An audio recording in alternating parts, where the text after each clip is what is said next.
So let's talk about covalent radius. What is covalent radius?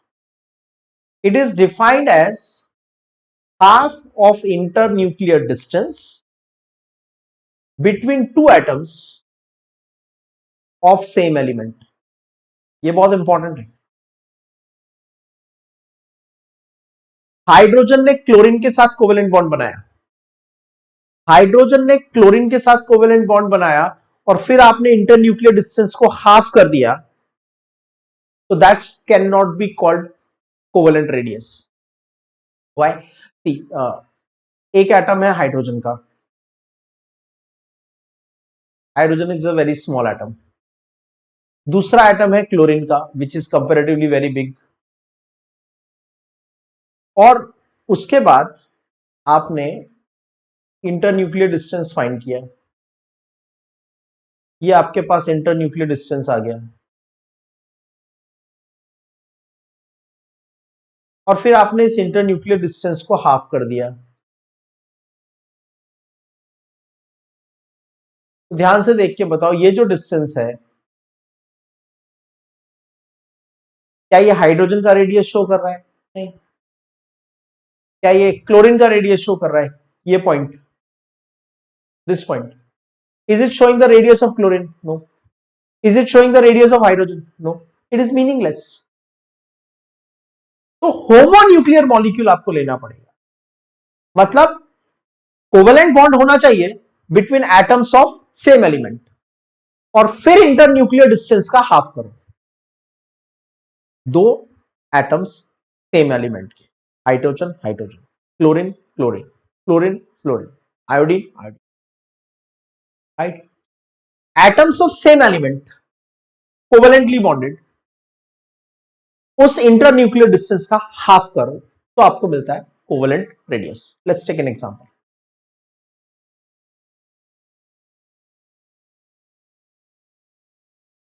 So just remove this part. Suppose this is the atom of chlorine and this is the another atom of chlorine, और दोनों के बीच में है covalent bond. जब covalent bond बनता है तो दो एटम्स के जो इलेक्ट्रॉन क्लाउड्स होते हैं, वैलेंस शेल होती है, आउटर मोस्ट शेल होती है, उसका थोड़ा ओवरलैपिंग हो जाता है, राइट? तो ये ओवरलैपिंग हो गया. ओवरलैपिंग के बाद ये फर्स्ट क्लोरीन का न्यूक्लियस और ये सेकंड क्लोरीन का न्यूक्लियस, और ये दोनों क्लोरीन के बीच का इंटर न्यूक्लियर डिस्टेंस.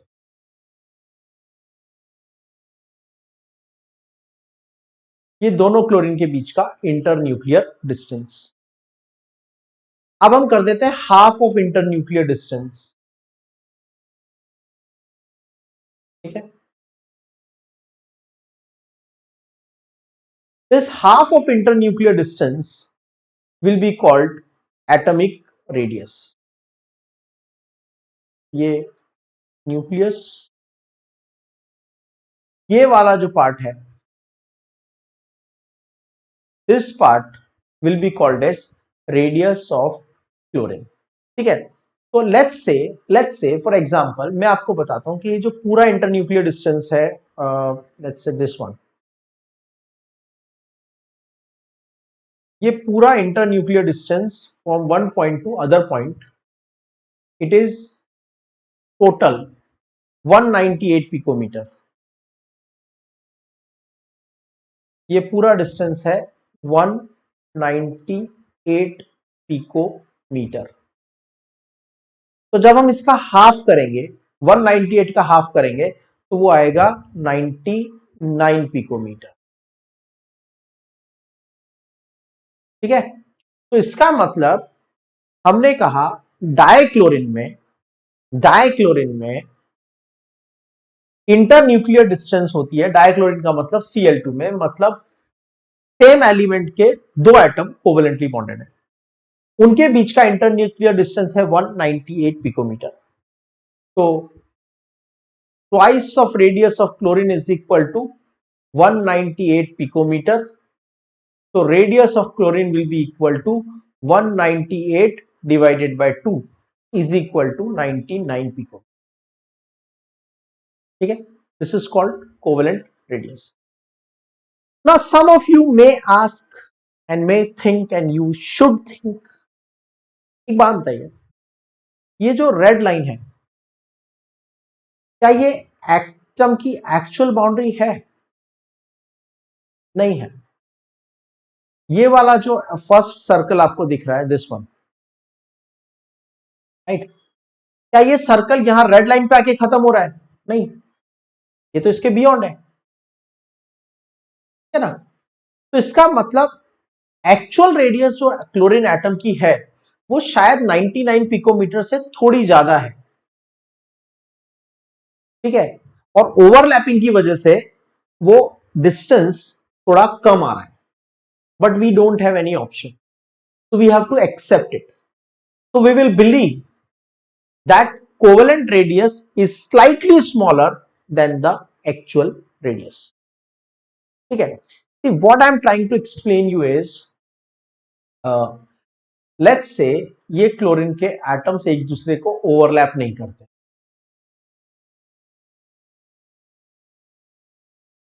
ये एक दूसरे को ओवरलैप नहीं करते, एक दूसरे को टच करते हैं। जब ओवरलैप कर रहे हैं तो डिस्टेंस कितना है? 198 पिकोमीटर। और अगर ये सिर्फ टच करते, ओवरलैप नहीं करते, तो इंटरन्यूक्लियर डिस्टेंस थोड़ा बढ़ जाता, it would have been more than 198 picometre. 198 picometre का हाफ आ रहा है 99, ठीक है। और अगर ये डिस्टेंस ओवरलैप नहीं करता और सपोज ये डिस्टेंस होता 210 पिकोमीटर, अगर ओवरलैप नहीं करता तो दो न्यूक्लियस के बीच का डिस्टेंस ज्यादा होता, सपोज 210 होता, तो उसका हाफ करेंगे तो कितना आता? 105। तो जो क्लोरीन का जो भी रेडियस होता है वो प्रोबेबली 99 पिकोमीटर से तो थोड़ा ज्यादा ही होता होगा, क्योंकि यहां पे एटम एक दूसरे को टच नहीं कर रहे, ओवरलैप कर रहे हैं।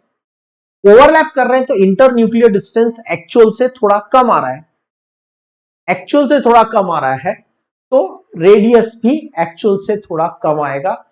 तो अगर आप इन दोनों के बीच का सेंटर पॉइंट फाइंड करोगे तो सेंटर कहां पे आएगा? Almost at this point, right, जबकि रेडियस उसके बियॉन्ड भी है। तो आप जो 199 पिकोमीटर शो कर रहे हो वो यहां तक है, दिस इज 99 पिकोमीटर।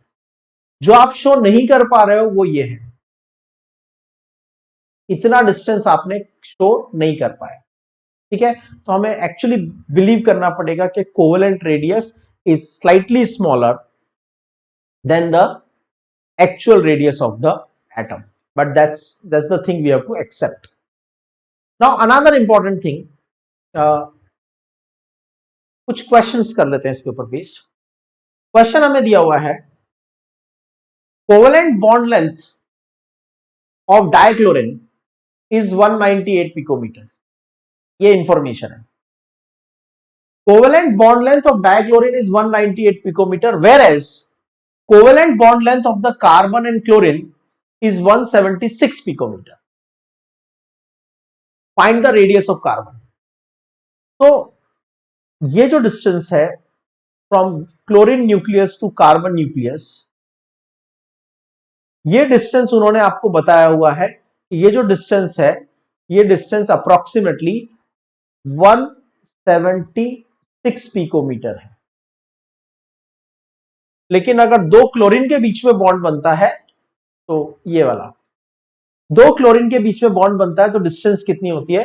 198 पिकोमीटर। तो बताओ कार्बन की रेडियस कितनी है? अभी हम 176 डिवाइडेड बाय 2 तो नहीं कर सकते 176 डिवाइड बाय 2 करेंगे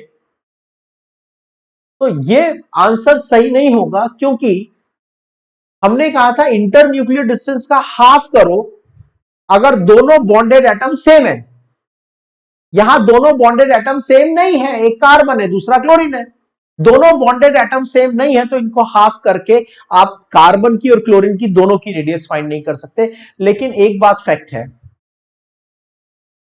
कि जो इंटर न्यूक्लियर डिस्टेंस होती है, that inter nuclear distance is equal to radius of atom A plus radius of atom B, equation 1। ठीक है, और inter nuclear distance of dichlorine is equal to 2 times of radius of chlorine. So radius of chlorine will be equal to internuclear distance of dichlorine divided by 2. डाइक्लोरिन के अंदर internuclear distance 198 है, ये वाला diagram जो ऊपर सॉल्व किया, तो इससे आपको क्लोरीन का रेडियस मिल जाएगा। क्लोरीन का रेडियस कितना आएगा? 99 पिकोमीटर। अब इसको इक्वेशन 1 में सब्स्टिट्यूट करो। फ्रॉम इक्वेशन 1, तो इंटरन्यूक्लियर डिस्टेंस कार्बन क्लोरीन का कितना दिया हुआ है? 176। कार्बन का रेडियस फाइंड करना है और क्लोरीन का रेडियस हमने फाइंड कर लिया। 198 डिवाइड बाय 2 कितना आया? 99। तो radius of carbon will become equal to radius of carbon will become equal to 176 minus 99 is equal to 77 picometer। ठीक है, तो अगर inter nuclear distance heteronuclear bond का दिया हुआ है, इंटर न्यूक्लियर डिस्टेंस मतलब दो न्यूक्लियस के बीच का डिस्टेंस हेट्रोन्यूक्लियर एटम्स का दिया हुआ है, मतलब एक एटम कार्बन का है, दूसरा क्लोरीन का, एक हाइड्रोजन का है, दूसरा किसी और एलिमेंट का, तो हम इंटर न्यूक्लियर डिस्टेंस को डायरेक्टली हाफ नहीं करते। तब हम क्या करते हैं? Inter nuclear distance is equal to radius of one atom plus radius of other atom. ठीक है, तो this is called as the covalent radius, right.